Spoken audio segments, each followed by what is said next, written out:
Hello, friends. Welcome to Carpo's Corner on this beautiful winter evening, January of 2020. Where do I start on this one? I had a few different ideas going around in my head, and I thought I would share them. Mostly pertaining to why philosophy matters, but also how to apply that to our daily life. I was thinking about titling this video will go viral in 2025 or in 5 years, as somewhat of a tribute to the joke of how ideas tend to appear and disappear quickly. And the internet, you might see that a lot of the YouTube videos recently, over the last year, have just popped up out of the blue, and some of the comments will reflect that and say, well, I don't know why this was in my recommended list, but I'll watch it. And all of a sudden, a random video goes viral. And so the title reflects the idea that I wish more philosophy would go viral. Not this video specifically. I don't expect this to really go anywhere. My point being that I highly respect what philosophy can bring to the table for the average person in their life. And I'd like to defend philosophy from many of the, let's just say that there are a lot of folks who believe that philosophy is dead, that it's useless, it has no point in the daily life, that science has somehow replaced philosophy. And I've thought about this quite a bit over the years. Often people talk about how it's science versus religion, which is of course an idea I don't buy into. In fact, science was born out of religion's intention to understand the natural world to better suit man. So therefore, to dismiss science as a whole is pretty much just a foolish notion. It's an ignorant notion. Science has brought you all the wonderful things that you use in your daily life, but also the ability to go to the doctor and, which isn't always the best thing, but anyhow, I wanted to try to stick to the point and make this not too long, but it's a long subject. I wanted to start off by reading a couple quotes by Bertrand Russell, who was considered one of the greatest philosophers in the last little while. And he's talking about the diminutive attitude towards philosophy in science. And sometimes scientists had declared philosophy is dead, it's useless, it doesn't help us anymore, it's not answering the questions. So this is his rebuttal, and this is how I'll start it off. He says, many men, under the influence of science or practical affairs, are inclined to doubt whether philosophy is anything better than innocent but useless trifling, hair-splitting distinctions, and controversies on matters concerning which knowledge is impossible. And I'm just going to read the next one. The man who has no tincture of philosophy goes through life imprisoned in the prejudices derived from common sense, from the habitual beliefs of his age or his nation, and from convictions which have grown up in his mind without the cooperation or consent of his deliberate reason. To such a man, the world tends to become definite, finite, obvious, common, objects rouse no questions, and unfamiliar possibilities are contemptuously rejected. And this is what you might call the conservative mindset. And don't get offended, I'm not talking about politics. But they have found that many conservative-minded people tend to be more restricted in their thoughts, and it's because of often dogma that's involved. So I'm going to continue reading these quotes and get to the point. He says, and these are all different quotes from different areas of speech. I just had screenshots of what I thought was important. Thus, while diminishing our feeling of certainty as to what things are, philosophy greatly increases our knowledge as to what they may be. It removes the somewhat arrogant dogmatism of those who have never traveled into the region of liberating doubt, and it keeps alive our sense of wonder by showing familiar things in an unfamiliar aspect. And what that means is that philosophy allows us to see things differently, and it's not always good or bad. we really want to see things in a positive light. The next one, before I continue, unless we can so enlarge our interests as to include the whole outer world, we remain like a garrison in a beleaguered fortress. In such a life there is no peace, but a constant strife between the insistence of desire and the powerlessness of will. In one way or another, if our life is to be great and free, we must escape this prison and this strife. One way of escape is by philosophic contemplation. Thus, contemplation enlarges not only the objects of our thoughts, but also the objects of our actions and our affections. It makes us citizens of the universe, not only of one walled city at war with all the rest. In this citizenship of the universe consists man's true freedom, and his liberation from the thraldom of narrow hopes and fears. And this is the difficult thing about philosophy. The final thing I wanted to read is it says, this was a totally different article. F. Scott Fitzgerald wrote, the test of a first-rate intelligence is the ability to hold two opposed ideas in the mind at the same time, and still retain the ability to function. And I thought that was fantastic. Basically, allowing yourself to have this cognitive dissonance between these ideas and allow it to flourish and prosper over time. You know, you nurture and fertilize these ideas, and eventually they reproduce, breed, whatever you want to use as a metaphor for your thoughts.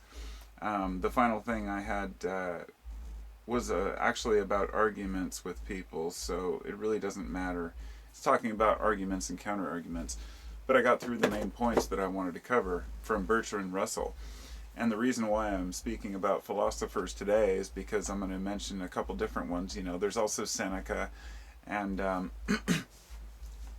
Marcus Aurelius and Seneca, and between those two, these are the ideas I want to convey before I go. And these are the ideas that I think are important in life. And it may mean absolutely nothing to you, or it may help you completely change your life. Depends on the person you are, how much you trust my judgment and my opinion, and also, you know, how it applies to you.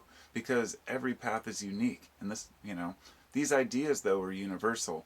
In other words, when people talk about lifestyle choices, that's different for each individual. But when we're talking about general ideas, these are universal. So the idea between these two that I want to cover is, and how to apply it to our modern life. Truly living your life, it's not about stuff. It's about experience. It's about what we encounter in our lives, the things that we do, the fun that we have with our family, and how much we really enrich ourselves in the experience. For some reason, I'm getting a bunch of noise from the wall. There's bass in the house, so it was distracting there for a sec. Anyhow, another aspect of it is leisure. Leisure is to be desired. And that was one of, I believe it was Seneca's, points, was that leisure is a very desirable thing. The point being, leisure does not mean sitting on your ass and watching mindless television. Leisure means the extra time you have in your life to choose what you want to do. This would be free time. And in another philosophy I heard a while back, they talked about dividing it into thirds. I think I heard that from Manly Hall. A third of the time for work, a third of the time for sleep, and a third of the time for getting your projects done. And you can choose what you want to do in that period. And of course that's unique for each individual. But some of the aspects to remember are that we need to do something useful with our free time because it makes us feel better. It's not about looking good to other people. It's about what we really know in our heart. Whenever you get something done, you know how good you feel about it. I know how good I feel. Why don't we do more things that we need to get done? Well, sometimes it's just hard. There's a lot of walls between us and motivation. It's like the old get up and just get at it attitude, and it's hard to remember sometimes. But leisure is still important, and pondering ideas, sitting and actually just thinking is something that not enough people do. The next one would be memento mori, which basically means remember you will die. And it's an old Latin phrase which I always remember that when I think about life, to remember to associate it with death, because life and death are a cycle of rebirth and growth. And if the next generations want to come up and survive, I have to, provide that, I guess, that death to allow them to survive. And I understand that. Coming to terms with that is a very complicated thing for most people, and myself included. Nobody's ever completely over that. But remembering you will die, memento mori, is something to definitely take into account and acknowledge and celebrate, like the Day of the Dead in Mexico. For some reason, we're afraid of it in Western culture, and there's no reason to fear something that's inevitable. It's not like you're afraid of getting hit by a car or an asteroid or crashing on a plane. It's like if you're afraid of death, you're just fooling yourself. There's no escape, although we'd like to think there is. Another one of these lessons is to not waste any time hating others. I know that we're all going to get frustrated. We're all going to have moments where we just get pissed off at somebody. Let it go. Just let it go. And I know these things. This is a lesson that, I literally was hunting somebody, not to kill him or anything, but because I wanted to just, I wanted to really get in his face and say, why did you rip me off? Why did you do this? Why did you narc me off? I come to find out there was a lot of kind of a misconception between us, and what I thought he'd done, I don't think he did. He had stolen from me, but it was a long story. The point being that in the end I had to let it go, and I did let it go, and we became friends and hung out, and the rest is history, right? Letting things go is important. Wasting time on hate is just going to waste your own life, and you're the one that's going to suffer. If you're surrounded by people who are always like that, just get away from them if possible. Learning to live takes time. It takes a long time. Learning to die takes a lifetime. Okay? And that's another one of those lessons that I always remember. You're never quite done learning to live or die. You have to learn both, and you have to learn how to take both for what they are, right? Reviewing your days is essential. At the end of each day, sit down, or at least maybe the next morning, and really review the previous day and say, what can I do better? You're not always going to do better, but you can at least try. Because one of these things is a lot of people fear tomorrow. Never fear tomorrow, and if you do, that's something you need to work on before anything else. I have a lot of problems in my own life, fears of health or whatever, whatnot, but generally my life is wonderful. I have a great family, a great home life, a very humble abode, and I have created that for myself, for not wanting a fancy car or a huge house or to live beyond my means. So in other words, when people say you're lucky because you're happy, like, no, I've created that happiness, and I want to see other people happy, because if you're happy, then you're not going to be making other people miserable. And there are so many people out there making each other miserable. So one of these, another quote I heard was basically, living long is not the same as existing long.